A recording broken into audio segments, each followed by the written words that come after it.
मैं निर्दोष कुमार शर्मा स्वागत करता हूं आप सभी का आज इस कार्यक्रम में, जिसका नाम है बीज से बट वृक्ष।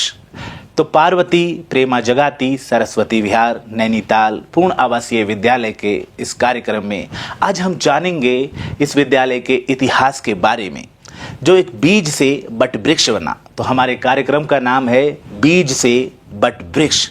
जैसा कि आप सभी जानते ही होंगे कि आज से 40 साल पहले एक बीज के रूप में बोया गया एक अंकुर बनता हुआ आज ये विद्यालय एक बट वृक्ष बन चुका है, जिसकी शाखाएं न केवल भारत में अपितु पूरे विश्व के कोने कोने में अपनी शाखाएं फैला चुका है ये विद्यालय। तो इस विद्यालय का लक्ष्य है कि न केवल विद्यार्थी का सर्वांगीण विकास हो, अपितु उसमें राष्ट्र प्रेम की भावना भी भरे। तो अभी तक हजारों विद्यार्थियों में राष्ट्र प्रेम की भावना भर चुका ये विद्यालय आज शिक्षा नगरी नैनीताल में एक मील का पत्थर बन चुका है। फिर चाहे बात शिक्षा में परिणाम की हो, 100% परिणाम की हो, खेलों की हो या सांस्कृतिक कार्यक्रमों की हो, ये विद्यालय एक वट वृक्ष बनकर हर जगह अपना परचम लहराता आ रहा है। तो हम जानने की कोशिश करेंगे इस विद्यालय का इतिहास, कि कैसे इस विद्यालय का सपना देखा गया, न केवल सपना देखा गया बल्कि उसे साकार भी किया गया। तो क्यों ना इस विद्यालय के इतिहास की कहानी हम जाने उनकी ही जुबानी जिन्होंने ये सपना देखा।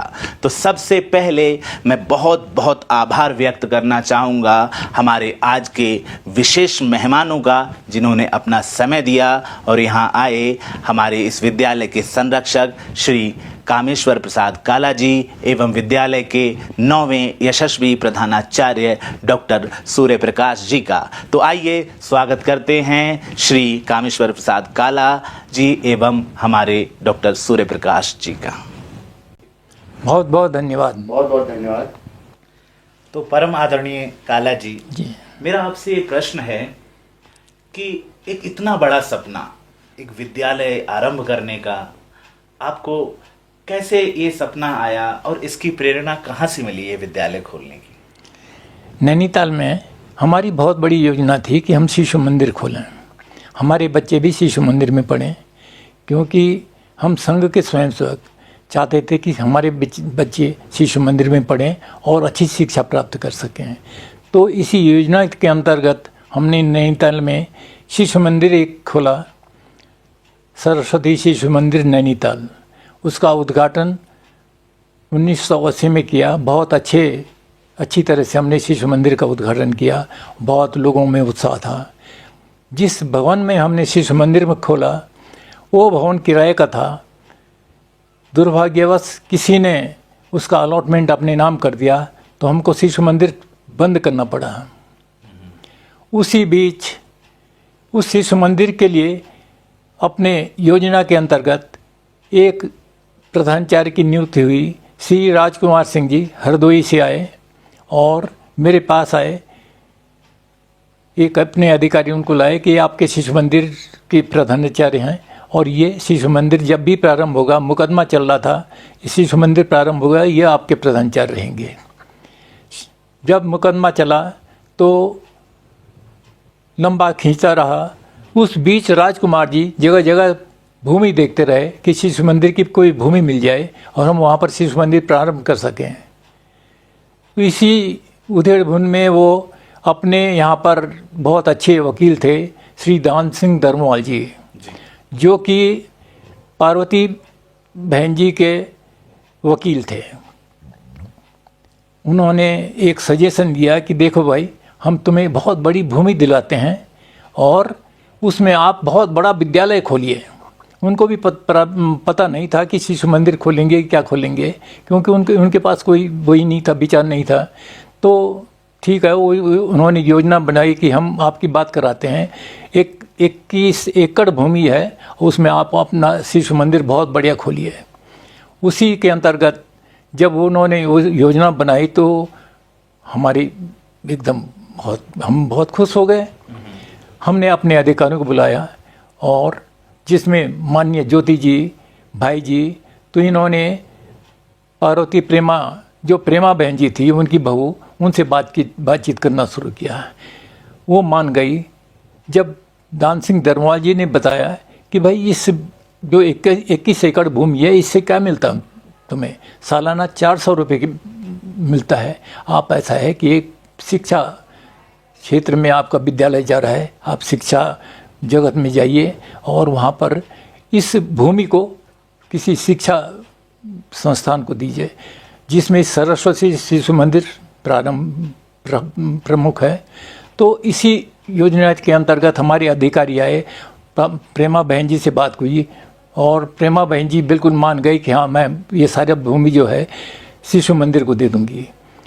ये अभी कोई योजना नहीं थी कि पार्वती प्रेमा जगाती, तो ये बाद में बना।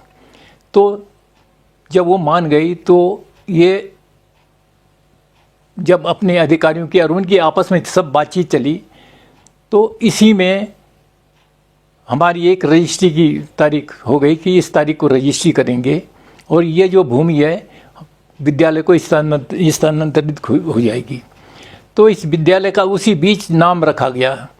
पार्वती जो थी प्रेमा बहन जी की सास थी, उन्हीं के नाम पर ये भूमि थी। प्रेमा बहन जी बहुत धार्मिक विचार की थी। उनके मन में आया कि क्यों न शिक्षा क्षेत्र में इस विद्यालय को, इस भूमि को दिया जाए। वो मान गई और इसी योजना के अंतर्गत 23 अगस्त 1982 को ये रजिस्ट्री हमारे नाम हो गई। इस विद्यालय का नाम रखा, अपने सभी अधिकारी बैठे और इसका नाम रखा पार्वती का पहला नाम प्रेमा और जगाती उनकी एक कास्ट है, पार्वती प्रेमा जगाती सरस्वती विहार। अपनी योजना के अंतर्गत जो विद्यालय चलते हैं वो सरस्वती विहारी आते हैं। उस योजना के अंतर्गत वो विद्यालय का नाम रखा गया और वो रजिस्ट्री हो गई। तो जैसा कि आपने आदरणीय काला जी हमें बताया कि आपने जो सपना देखा, आपने इतने प्रयास किए, कई लोगों का प्रयास रहा और उसके काफ़ी जद्दोजहद परिश्रम के बाद आपको पार्वती बहन जी और प्रेमा बहन जी के द्वारा 21 एकड़ ज़मीन भूमि मिल गई। लेकिन मेरा इसी से जुड़ा हुआ सवाल ये है कि उस समय तो काफ़ी कम संसाधन रहे होंगे, क्योंकि जब आपको ये भूमि दी गई तो जैसा कि इस भूमि की संरचना है, तीनों तरफ से पहाड़ों से घिरी हुई है, आने जाने का कोई रास्ता भी नहीं है। तो ऐसे में आपको कहाँ से संसाधन जुटाए, किस तरह से फिर उसको एक विद्यालय के रूप में परिवर्तित किया? जैसा कि हमारे कार्यक्रम का नाम भी है बीज से बट वृक्ष, तो मैं चाहूँगा कृपया आप हमें विस्तार से बताएं कि उस भूमि को मिलने के बाद धन कहाँ से जुटाया गया, संसाधन कहाँ से जुटा गया और कितने विद्यार्थियों से शुरू हुआ, पहले हमारे प्रधानाचार्य जी कौन थे, कृपया विस्तार से बताएं। हमारे पास एक ही भवन था, मातृछाया, जिसमें हम इस समय बैठे हुए हैं। एक ही भवन था जो हमारी अच्छी स्थिति में था, उसको हमने ठीक ठाक करके और इसमें कक्षा 6 प्रारंभ किया। हमारे पास और कोई भवन नहीं था। जो नैनी कृपा है बिल्कुल टूटी मोटी इस सर में था, बिल्कुल टूटी मोटी हालत में था। तो उसका जो मरम्मत वगैरह है उसमें तो लाखों रुपए पड़ते, परंतु इसी भूमि पर हमने इसी परिसर में और ये 6 प्रारंभ की। कक्षा 6 प्रारंभ करने में इसी में हमारा खाना था, इसी में कक्षा थी। 34 विद्यार्थी हमारे पास उस समय कुल आए थे और ये शुभारंभ हमने 1983 में ये विद्यालय प्रारंभ किया। तो काला जी, जैसा कि आपने बताया कि पहले सिर्फ 34 विद्यार्थी थे आपके पास, तो क्या आपने पहले से ये सोच रखा था कि इसे पूर्ण आवासीय विद्यालय बनाएंगे या फिर होते होते अपने आप होता गया? हमारी बहुत बड़ी योजना थी, अपने अधिकारी की योजना थी। इतना बड़ा परिसर हमको मिला है तो इसको पूर्ण आवासीय विद्यालय बनाएं। उसी के अंतर्गत ये जो 34 बच्चे हैं जो कि कक्षा 6 के लिए हमने चयनित किए थे, वो पूर्ण आवासीय विद्यालय के अंतर्गत ही हम यहाँ पर उनकी शिक्षा प्रारंभ की। जब विद्यालय प्रारंभ हुआ तो अपने विभाग प्रचारक श्री अशोक बेरी जी थे, वो बहुत उत्सुक थे कि विद्यालय यहाँ पर बना है। जगह जगह जाना, लोगों से पैसे धन एकत्र करना, विद्यालय के लिए लाना, बहुत उनके द्वारा भी बहुत प्रयत्न किए गए और विद्यालय जो कि आर्थिक स्थिति से जूझ रहा था उसमें बहुत हमें सहायता मिली।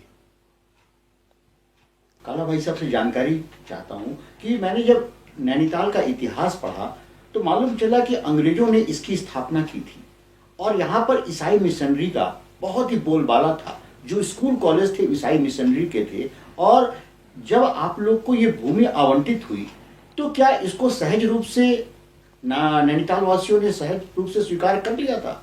मैं आपसे जानना चाहूँगा। ऐसा है, जब शुरू में हमको ये भूमि मिली, लोग थे उन्होंने बहुत बड़े आंदोलन किया हमारे खिलाफ। नैनीताल में बहुत बड़ा आंदोलन किया कि भाई ये भूमि नहीं मिलनी चाहिए उनको, इसमें हम लोग रहते हैं और ये भूमि जो है ये नैनीताल से दूर है। इसलिए वो हमारा नैनीताल के जो कम्युनिस्ट कुछ लॉबी है उनका साथ दे रही थी पूरी तरह से। बहुत बड़ा आंदोलन हुआ, ये सब बातें ऊपर तक पहुंची। ये विद्यालय कौन सा खुल रहा है, बड़े बड़े अधिकारियों से जो उस समय नैनीताल के बहुत बड़े नारायण दत्त तिवारी दूसरे तीसरे इनके पास भी पहुंचा। तो भाई ये कौन सा विद्यालय खुल रहा है जो इतना बड़ा विद्यालय है, इतना बड़ा आंदोलन नैनीताल में हो रहा है, ये कौन सा विद्यालय है। उन्होंने जानकारी प्राप्त की। बाद में जब उनको पता चला कि भाई यहाँ पर सरस्वती शिशु मंदिर के अंतर्गत ही एक आवासीय विद्यालय खुल रहा है, तो फिर वो भाई हिंदू भाव हैं वो राजी हो गए और उन्होंने उसका कोई विरोध नहीं किया। बल्कि उन्होंने जब हमारे ऊपर कोई परेशानी हुई तो हम दिल्ली गए, उनसे बातचीत करी तो उन्होंने पूर्ण सहयोग हमको दिया। भाई साहब, मैं जानना चाहूँगा कि जैसे कि आपने बताया कि 23 अगस्त 1982 में आपने रजिस्ट्री करा ली थी, तो फिर आपने विद्यालय प्रारंभ करने की तिथि कौन सी चुनी? ऐसा है कि पहले तो आने जाने के हमारे पास साधन नहीं थे। हमारे पास एक ही डिस्ट्रिक्ट बोर्ड की सड़क थी जो नैनीताल से और बीरभट्टी जाती थी। उसमें भी जगह जगह रास्ता टूटा हुआ था। कोई भी चीज़ यहाँ पर बनाओ जो लाओ तो वहाँ से खच्चर हमको करने पड़ते थे। खच्चरों के द्वारा हम जो राशन पानी वगैरह इत्यादि जितनी भी चीज़ें हैं सब उसी के द्वारा लाते थे। बहुत बड़ी परेशानी हुई शुरू में, परंतु सबने कमर कसी हुई थी कि हाँ यहाँ पर एक आवश्यक विद्यालय बनाना है और इस प्रकार की जो योजना है हमारी अधिकारियों की योजना है उसको हमको सफलीभूत करना है। उसी के अंतर्गत हमने ये विद्यालय खोला। और विद्यालय जैसे कि मैंने बताया आपको कि ये पार्वती प्रेमा जगती सरस्वती विहार के नाम से हमने प्रारंभ किया। और उसके अंतर्गत जगह जगह जब पूरे नैनीताल में, पूरे उत्तर प्रदेश में, उस समय हमारा जो ये था नैनीताल उत्तर प्रदेश के अंतर्गत था, लोगों ने जो अपने विचार के लोग थे उन्होंने बहुत सहायता की हमारी। उसी के बीच आपने देखा होगा कि एक बहुत बड़ा एक पट बना हुआ है सीढ़ियों के नीचे, तो उसमें विद्यालय में जो दान देने वाले लोग हैं सबका नाम लिखा हुआ है। बहुत सहयोग दिया। सरस्वती शिशु मंदिर जो नैनीताल में थे या नैनीताल के बाहर थे, बहुत सारे 15-20 शिशु मंदिरों में ने हमको 6-6 हज़ार रुपये प्रति शिशु मंदिर के हिसाब से सहयोग दिया, जिससे कि विद्यालय प्रारंभ कर सकें। सबका सहयोग हमारे पास रहा और उसके बाद हमने ये विद्यालय धीरे धीरे प्रारंभ किया। तो काला जी, अभी भी डॉक्टर साहब ने आपसे पूछा कि जैसे कि नैनीताल का इतिहास पढ़ रहे थे, तो ऐसे ही हमारी रिसर्च टीम जब इस विद्यालय के इतिहास के बारे में जान रही थी तो हमें बड़ा रोचक जानने को एक आश्चर्यचकित करने वाला फैक्ट मिला, बिंदु मिला कि आज तो इस विद्यालय के विद्यार्थी एक विश्व स्तरीय मेस में खाना खाते हैं। सुबह स्वाध्याय होता है, प्रेपरेशन क्लासेस होती हैं, शाम को होती हैं। तो मैं पढ़ रहा था काला जी कि कहीं पर सुबह सुबह विद्यार्थी और अध्यापक यहाँ से बीरभट्टी तक पैदल ही जाया करते थे भोर और फिर वहाँ से खाने आदि की सामग्री लाकर खाना। कुछ ऐसा था क्या? प्रकाश डालें। बिल्कुल सही बात है। शुरू में हमारे पास कोई साधन नहीं था, या घोड़े खच्चर थे या हमारे बच्चे थे जो 34 बच्चे थे, कर्मठ बच्चे। वह खुद कभी आटा है, चावल है, इस प्रकार से जिसकी जितनी सामर्थ्य है अपने हाथ पे लाते थे और यहाँ विद्यालय में लाते थे। पूछ रहे थे। मेरा ये कहना है कि ये विद्यालय 1983 में प्रारंभ हुआ।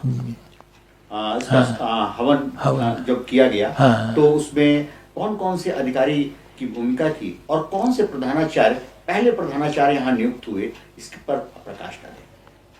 हमारे अधिकारी आदरणीय स्वर्गीय श्री ज्योति स्वरूप जी, जो कि हमारे प्रांत प्रचारक उस समय थे, और ब्रह्मदत्त शर्मा जी, भाई जी जिनके नाम से हम जानते हैं, भाई जी यहाँ पर आए और उन्होंने पूर्ण रूप से सभी पूरे जो अपने क्षेत्र हैं सब में कहा कि बहुत बड़ा विद्यालय खुल रहा है और सभी का योगदान हमें चाहिए।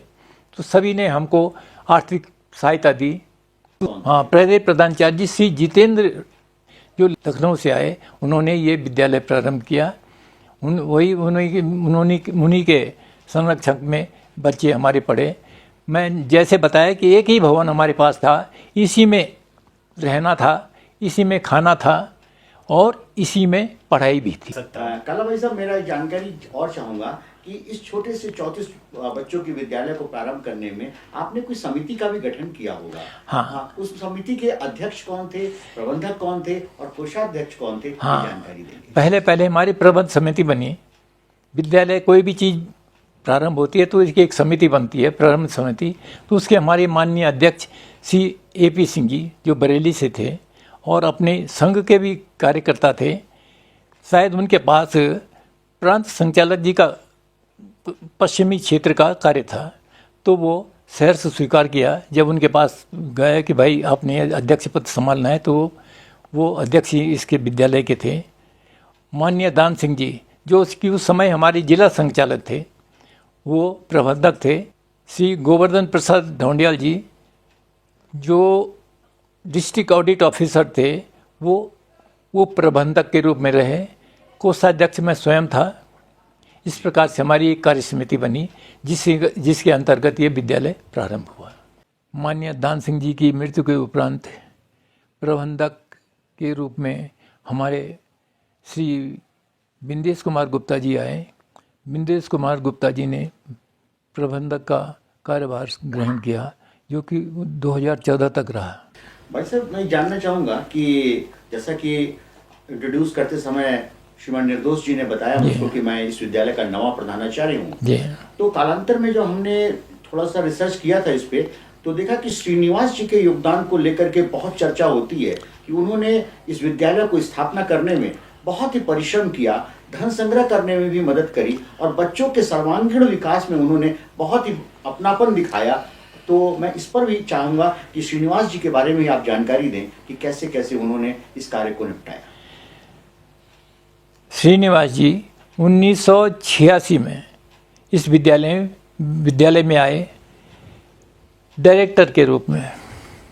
उसी समय मणिपुर से देवेंद्र शर्मा जी जो बरेली के रहने वाले थे, उस समय अपनी योजना के अंतर्गत उनको यहाँ प्रधानाचार्य के रूप में लाया गया।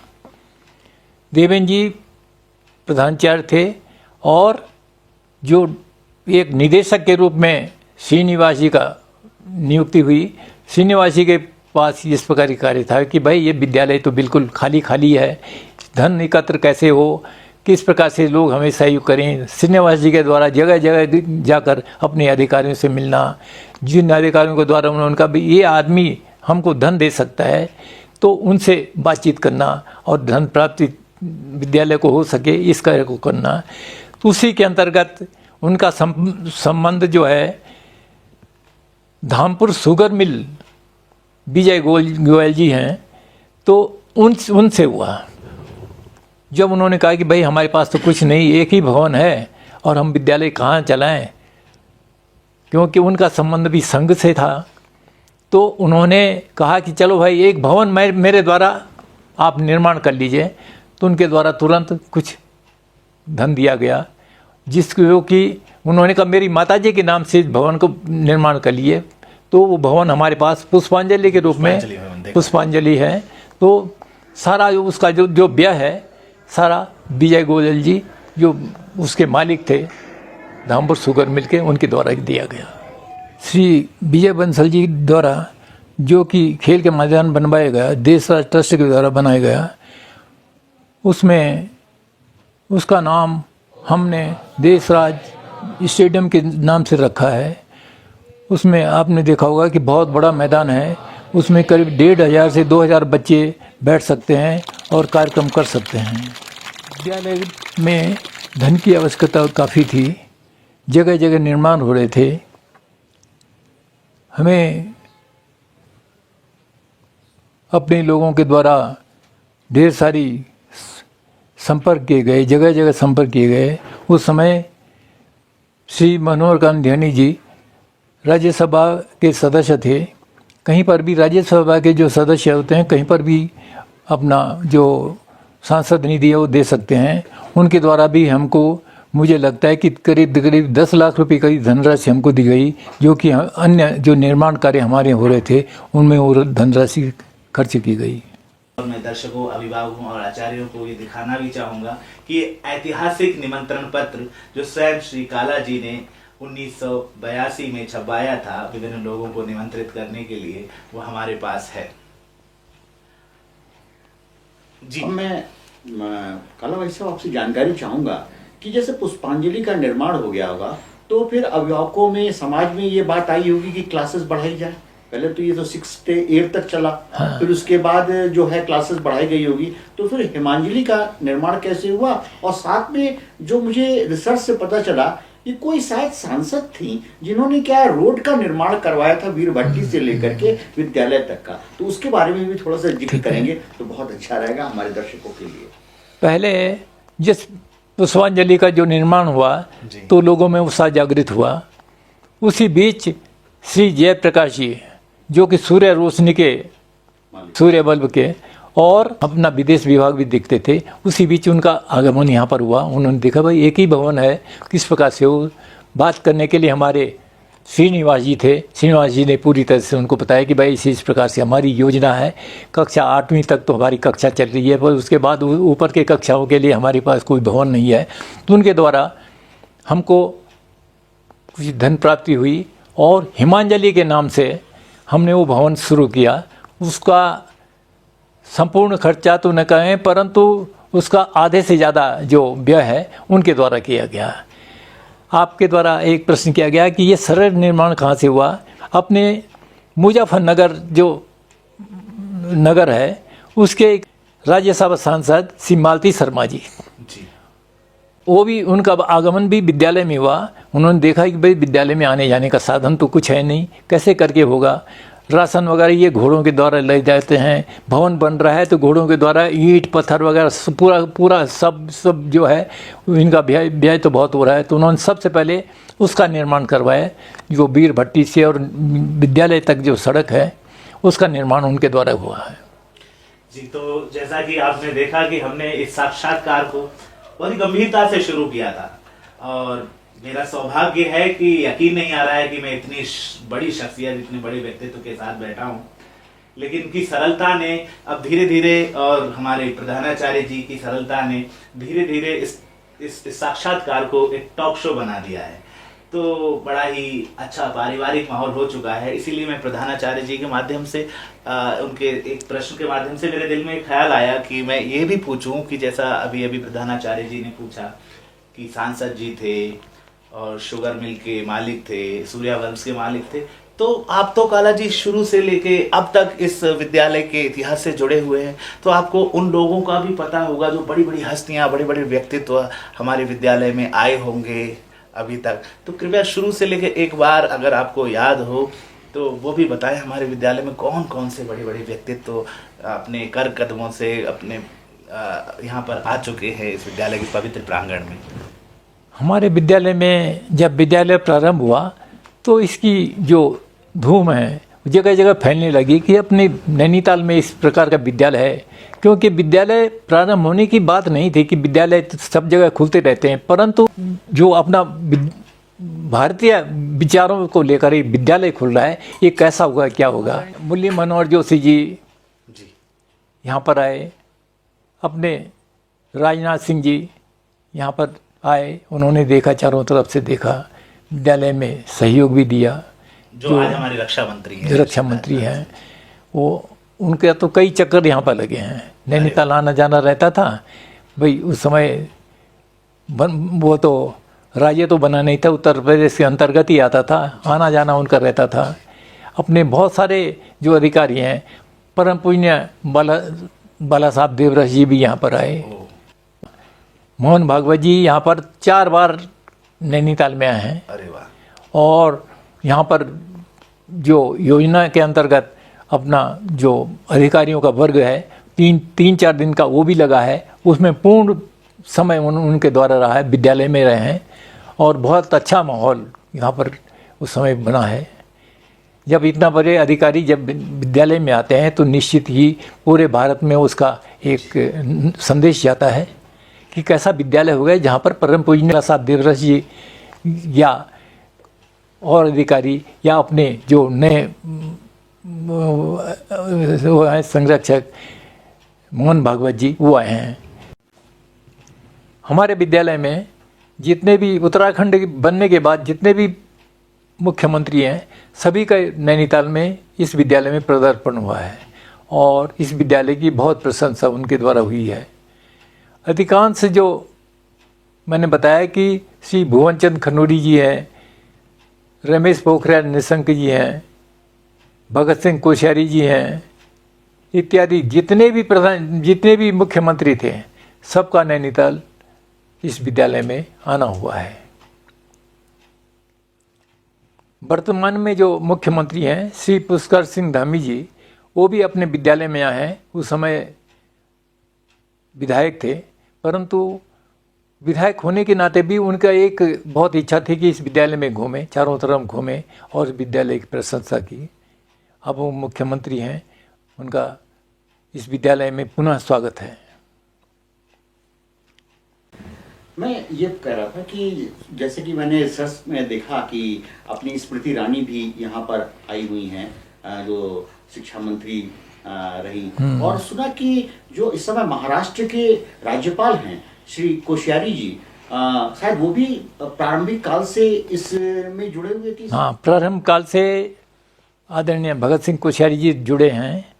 उनके द्वारा जब वो संसद सदस्य बने तो उनके द्वारा भी बहुत योगदान हमारे को दिया। सांसद निधि से काफ़ी पैसा उन्होंने दिया हमें, जिससे कि जो भवन निर्माण है जैसे कि पुष्पांजलि है, हमारा 1 मंजिल था, 2 मंजिल कैसे बनाए, सबकी चिंता थी कि भाई 2 मंजिल अपनी कक्षाएं और बने तो उसका दूसरी मंजिल बनी, हिमांजलि की दूसरी बनी। पहले एक मंजिल सबकी थी तो दूसरी मंजिल यहाँ के जो कार्य हैं उस किस प्रकार से संपन्न हो तो उनके द्वारा भी बहुत बड़ा योगदान हमको दिया गया। तो जैसा कि आप देख रहे हैं इतनी देर से कि हमारा ये अब टॉक शो हो चुका है, ये साक्षात्कार, और प्रधानाचार्य जी इतिहास से निकाल कर लाते हैं, फैक्ट्स निकाल के लाते हैं, तो मेरा सवाल पूछने का कोई औचित्य नहीं रह जाता। और प्रधानाचार्य जी हमारे डॉक्टर सूर्य प्रकाश जी बहुत ही विद्वान व्यक्ति है, शिक्षा जगत का एक जाना पहचाना नाम है।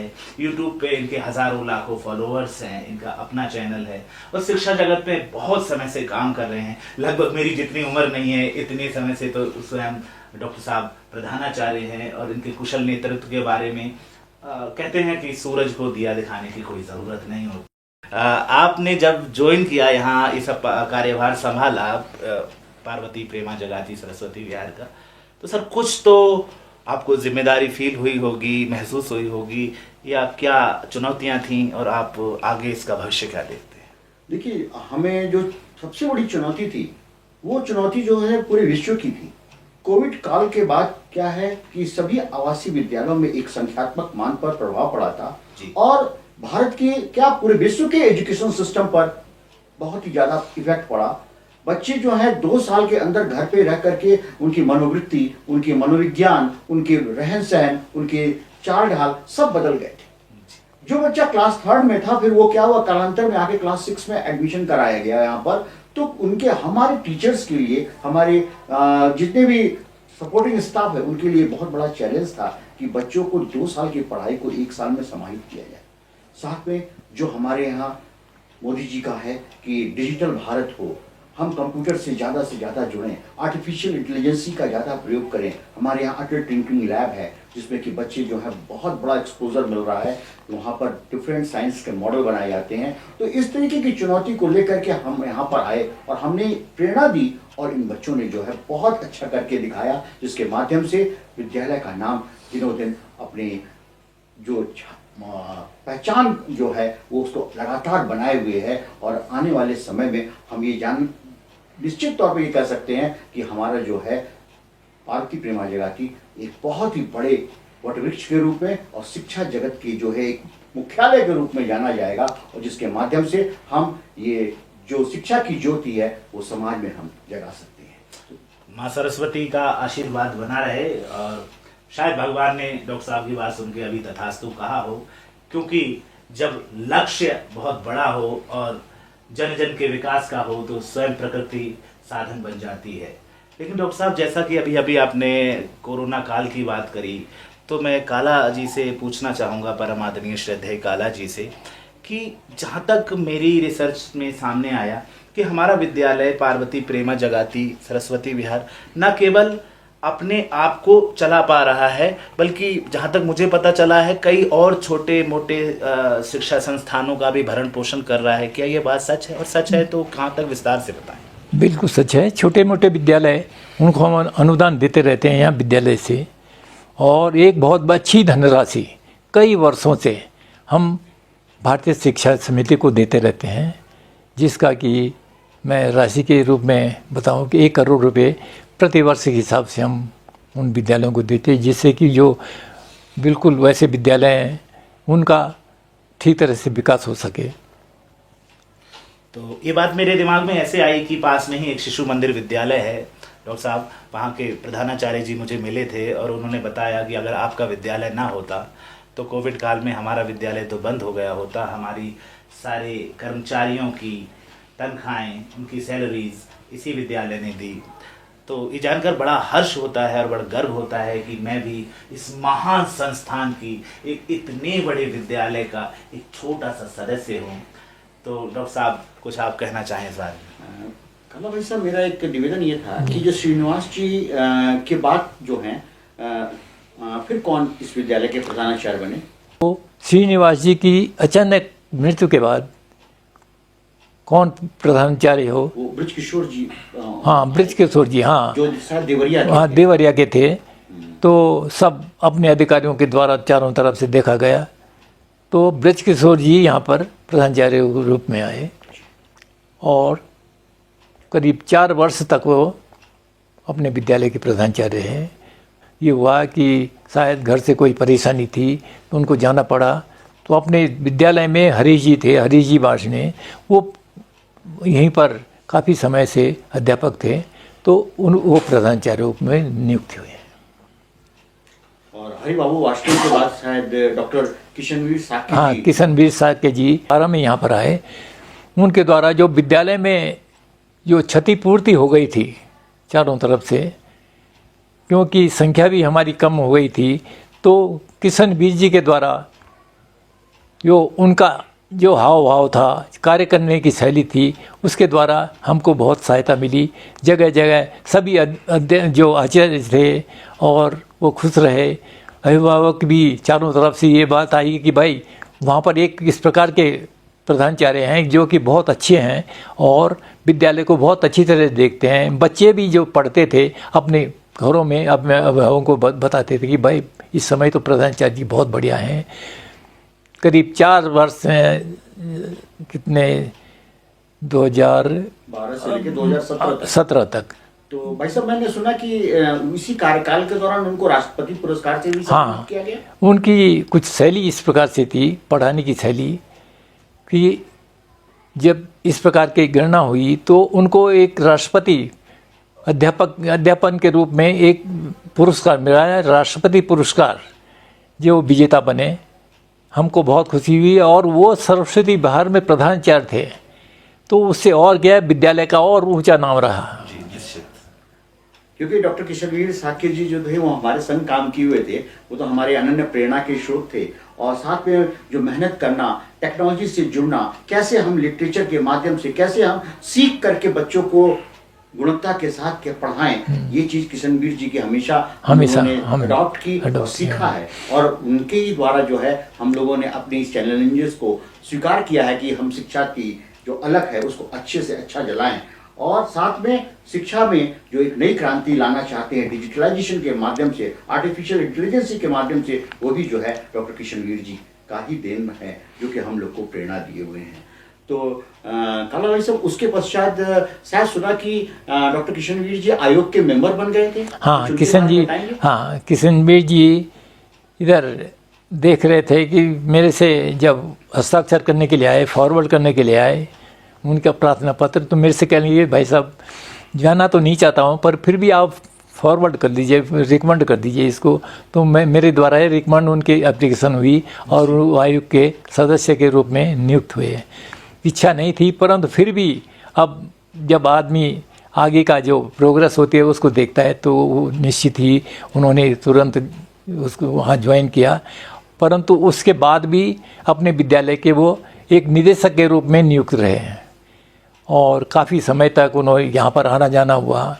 बीच का कार्यकाल अपने श्री नरेंद्र जी प्रधानाचार्य के रूप में यहाँ पर रहे और वो भी कार्य करते रहे। उनका जाना, क्योंकि विद्यालय में सभी लोग ये सोचते थे कि भाई किशनवीर जी जैसा प्रधानाचार्य हमारा होना चाहिए, तो सब चारों तरफ से लोगों ने देखा कि भाई इस प्रकार से कौन हो। पहले भी सूर्य प्रकाश जी का नाम आया था, जब किशनवीर जी का नियुक्ति यहाँ पर हुई तो सूर्य प्रकाश जी का भी नाम आया था, परंतु कुछ परेशानियाँ इनके सामने थी, उस समय नहीं आ पाए। परंतु अपने लोग लगे रहे, अपने सूर्य प्रकाश जी यहाँ पर आए। हमको बहुत बहुत खुशी है और उसकी बधाई आपको। जी भाई साहब, मेरा ये कहना है कि इस समय जो तत्कालीन जो अपनी प्रबंध समिति है, तो डॉक्टर केपी सिंह जी जो हैं वो हमारे प्रेसिडेंट हैं। हाँ। और जो कि वाइस चांसलर हैं बरेली यूनिवर्सिटी विश्वविद्यालय के वाइस चांसलर हैं। और प्रबंधक जो हैं वो श्री अरुण जी हैं, जिनको श्याम अग्रवाल जी के नाम से जाना जाता है। अरुण जी उनका निकनेम है। और कोषाध्यक्ष जो हैं विपिन जी हैं। और भाई साहब, सुना कि विपिन जी जो हैं वो इसी विद्यालय के प्रोडक्ट। हाँ, विद्यालय के प्रोडक्ट हैं। जब शुरू विद्यालय इसी प्रकार से, जैसे मैं बता रहा हूँ ना, कि इसी में कक्षाएं चलती थी, इसी में भोजनालय था, इसी में विश्राम खदा, सब कुछ यहीं थे। उसी काल में ये हमारे जो विद्यार्थी थे, विपिन जी जो विद्यार्थी थे, उस समय थोड़ा सा और डेवलप हो गया था जब तक वो आए हैं। परंतु शायद 89-90 के बीच में थोड़ा विद्यालय थोड़ा उधर भी बन गया था, परंतु उनकी शिक्षा भी कुछ समय तक यहीं पर हुई है, इसी भवन में हुई है। तो भाई साहब, मेरा एक ही बात कहना है कि हमेशा से यह राष्ट्रीय स्वयंसेवक संघ का राष्ट्रीय प्रकल्प के रूप में इसको जाना जाता है। और विश्व में, अरे पूरे भारतवर्ष में इसकी चर्चा हमेशा बनी रहती है कि ये हमारा राष्ट्रीय प्रकल्प है। एक मॉडल स्कूल की तरफ से इसको देखा जाता है। क्योंकि भाई साहब, जो मैंने रिसर्च किया निर्दोष जी के साथ रह करके, कि शायद 22 स्टेट के बच्चे यहाँ पर पढ़ते हैं, मणिपुर से लेकर के नीचे मद्रास और सारी कश्मीर, गुजरात, राजस्थान, उत्तर प्रदेश, सभी प्रांत के बच्चे हैं और स्टेट के बच्चे हैं। तो इसको समावेशित करने में किस प्रकार से एक योजनाबद्ध ढंग से आप लोगों ने कार्य किया, इसके बारे में थोड़ी सी और चर्चा कीजिए तो बहुत अच्छा। और 3 देशों के भी, शायद हमारे मित्र राष्ट्र नेपाल और भूटान के बच्चे भी हमारे साथ पढ़ते हैं, यहाँ पर पढ़ते हैं जी। ऐसा है, अपना प्रचार प्रसार बहुत दूर दूर तक हुआ। किस प्रकार का विद्यालय, बहुत सारे अभिभावक ऐसे होते थे जो कि दूसरे प्रदेश में रहते थे, उनकी एक इच्छा थी किस प्रकार के हमारे बच्चे पढ़ें, इस ऐसे विद्यालय में पढ़ें जो कि अपने अपने अनुसार हो, अपने विचारों का विद्यालय हो। तो सभी संपर्क सूत्र हमारे बनते रहे और उनके द्वारा जो संपर्क किया, प्रांत में गया, प्रांत के द्वारा यहाँ पर संपर्क हुआ और उन्होंने जो अभिभावक हैं उन्होंने यहाँ पर संपर्क करके अपने अपने बच्चों को भेजना शुरू किया। मैं एक बात कहना चाहूँगा काला भाई साहब, कि जब अभी हम लोग रिसर्च कर रहे थे तो देखे कि लगातार कई वर्षों से यहाँ का परिणाम जो होता है 100% रहता है। और उत्तराखंड में जो है, जो यहाँ का टॉपर होता है, चाहे नैनीताल डिस्ट्रिक्ट का हो, वो हमेशा से ही पार्वती प्रेमा जगाती के नाम से ही जाता है। तो कुछ इस तरीके की, कुछ आप टीचरों में कुछ ट्रेनिंग का भी रखते हैं क्या, कि जैसे कि टीचर जो ट्रेंड होकर के बच्चों को अच्छी से अच्छी शिक्षा दें, जिससे कि बच्चों का जो शैक्षिक उन्नयन जो है वो काफ़ी अच्छा रहे? ऐसा है कि बच्चों का जो स्तर है वो धीरे धीरे किस प्रकार से बढ़े, ये विद्यालय के प्रधानाचार्य अपनी प्रबंध समिति सोचती है, कि प्रबंध समिति भी सोचती है कि किस प्रकार से जो यहाँ के जो अध्यापक हैं, आचार्य हैं, उनकी शिक्षा किस प्रकार से हो। बीच बीच में जाते रहते हैं, जो आगे कोर्स हैं, जो 9 दिन का है, 8 दिन का है, 6 दिन का है, इस प्रकार के जो कोर्स हैं उनके पास जाते हैं, उनके साथ जाते रहते हैं और वो वहाँ से शिक्षा प्राप्त करके अपने विद्यालयों को इसका लाभ देते हैं। अभी अभी काला सर ने कहा कि डॉक्टर किशनवीर जी के जाने के बाद एक बहुत बड़ा निर्वात बन गया था, एक शो में एक वॉइड क्रिएट हो गया था। और कहा भी जाता है कि बरगद के नीचे छोटे मोटे पौधे नहीं पनप पाते, लेकिन बहुत ही सुखद अनुभव और बहुत ही मंगल कामना के साथ आश्चर्यजनक रूप से मैं डॉक्टर साहब के बारे में आपको भी बताना चाहूँगा काला सर, कि जिस दिन से विद्यालय में डॉक्टर साहब ने हमें ज्वाइन किया है, इस विद्यालय का कार्यभार संभाला है, विद्यालय दिन दूनी और रात चौगुनी तरक्की कर रहा है। और ये सिर्फ कहने भर की बातें नहीं हैं, मैं अभिभावकों के फ़ोन भी अटेंड करता हूं और उनकी शुभकामनाएं, मंगल कामनाएं, और वो जिस तरह से कहते हैं कि आपके जब से नए प्रधानाचार्य जी आए हैं तब से हमारे बच्चों में एक नया उत्साह है। पहले विद्यालय नहीं जाना चाहते थे, अब भागकर विद्यालय जाना चाहते हैं।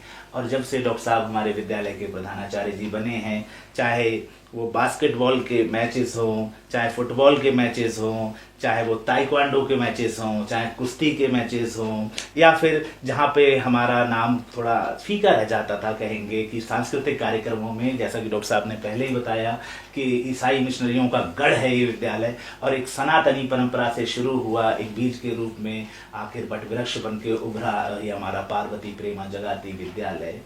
तो इस बार डॉक्टर साहब के नेतृत्व में हमने उस मिथक को भी तोड़ा है और हमारे विद्यालय ने बहुत ही अच्छी प्रथम, द्वितीय, तृतीय पोजीशंस प्राप्त की हैं, ऐसे स्थान प्राप्त किए हैं।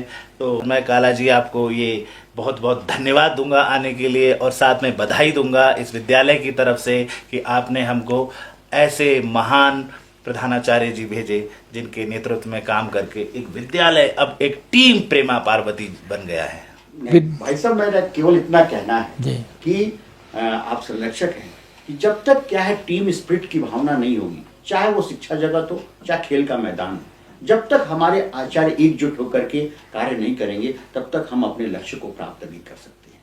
मैं केवल इस बात को, जो निर्दोष जी कह रहे हैं कि हमारा विद्यालय फिर से ख्याति प्राप्त कर रहा है, इसके पीछे हमारे बड़े अधिकारियों का बहुत बड़ा हाथ है।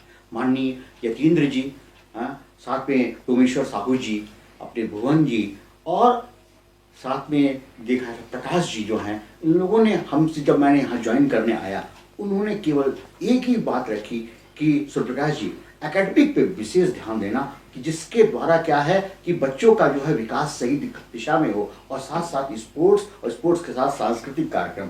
इन्होंने एकदम हमें फिक्स करके भेजा हुआ था ये चैलेंजेस कि आपको पहले एकेडमिक पर, फिर उसका स्पोर्ट्स पर, फिर उसका सांस्कृतिक कार्यक्रम पर फोकस करना है, और विद्यालय को बहुत अच्छे से डेवलप करके एक आपसी प्रेम भाव की तरीके से, क्योंकि आवासीय विद्यालय का जो मुख्य मोटो होता है वो क्या है, एक परिवार भाव होता है। जब तक हम यहाँ पर अपने बच्चों के संग, आज यहाँ पर 600 बच्चे पढ़ रहे हैं, डिफरेंट स्टेट के बच्चे हैं, जब तक आपसी पारिवारिक सामंजस्य नहीं रहेगा तब तक उनका विकास नहीं हो सकता है। यही चीज मैं सभी अभिभावकों को, व्यूअर्स को, और जितने भी इस कार्यक्रम को देख रहे हैं उनको एक ही बात कहना चाहूंगा कि यदि सर्वांगीण विकास के लिए कोई संस्थान है तो हमारा ये पार्वती प्रेमा जगाती सरस्वती विहार है, जहां पर खेल कूद, सांस्कृतिक कार्यक्रम, एकेडमिक, और सबसे जब बड़ी बात क्या है कि जो यहाँ पर राष्ट्रभक्ति से ओतप्रोत हम लोग जो यहाँ का वातावरण रखते हैं भारतीय संस्कृति को लेकर के, वह बहुत ही ओजस भरा हुआ है, और इस पर बच्चे का विकास निश्चित तौर पर होता है।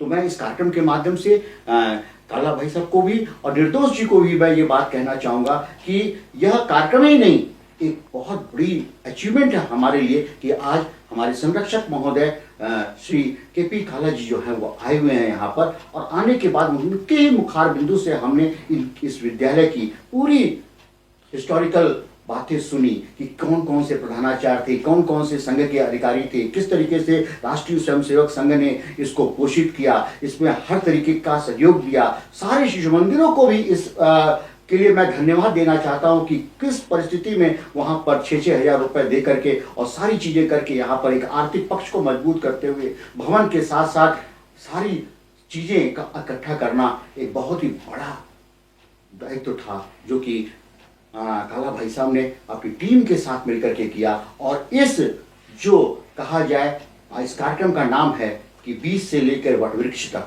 उसको ही चितार्थ किया गया है, क्योंकि यह दुर्गम पहाड़ी पे यह विद्यालय, और जहाँ पर क्या है गिरी कंदराओं के सिवा कुछ नहीं, वहाँ पर भी है जंगल में मंगल किया गया है। वो आपका ही आशीर्वाद है जिसके माध्यम से हम लोग जो है फलीभूत हो रहे हैं।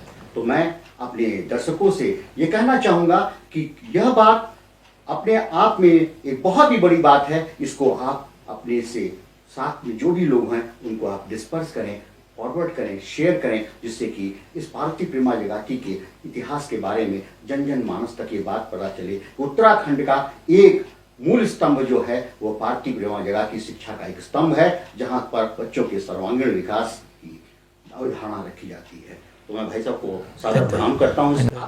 ये बात बिल्कुल सच है कि परम आदरणीय वट वृक्ष शिक्षा जगत के श्री काला जी के सानिध्य में बैठकर और शिक्षा के ओजस्वी वक्ता और शिक्षा जगत के स्तंभ डॉक्टर सूर्य प्रकाश जी के साथ बैठ के भला किसका ही मन करेगा कि इस वार्तालाप को खत्म किया जाए।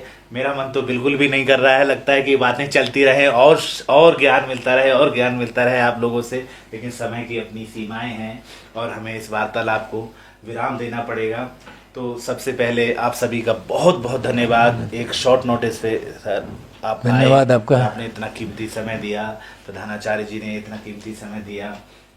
मैं आपकी जानकारी के लिए बता देना चाहता हूं कि पार्वती प्रेमा जगाती सरस्वती विहार विद्यालय, जो कि पूर्ण आवासीय विद्यालय है नैनीताल में, और बहुत ही खूबसूरत सुंदर मनोहारी जगह पर अब ये विद्यालय है, जहाँ के दृश्य देखते ही बनते हैं। और ये विद्या भारती से संबंध है। विद्या भारती एक राष्ट्रीय स्तर का हमारा शिक्षा का एक बहुत बड़ा संस्थान है, जो लगभग 32 लाख विद्यार्थियों को पढ़ाता है, जिसमें लगभग 1.25 लाख के करीब 1.25 लाख के लगभग आचार्य आचार्याएं पढ़ा रहे हैं दिन रात। और विद्या भारती का नाम इसलिए सबसे आगे है, कहते हैं कि 1952 से जब से विद्या भारती शुरू हुआ तब से यहाँ के आचार्य और आचार्याएं इस लगन से बच्चों को पढ़ाते हैं कि जिसकी कोई मिसाल नहीं मिलती। और विद्या भारती देश भर में ही नहीं बल्कि हमारे मित्र राष्ट्रों को मिलाकर लगभग 32,000 शिक्षा संस्थान छोटे बड़े चला रही है।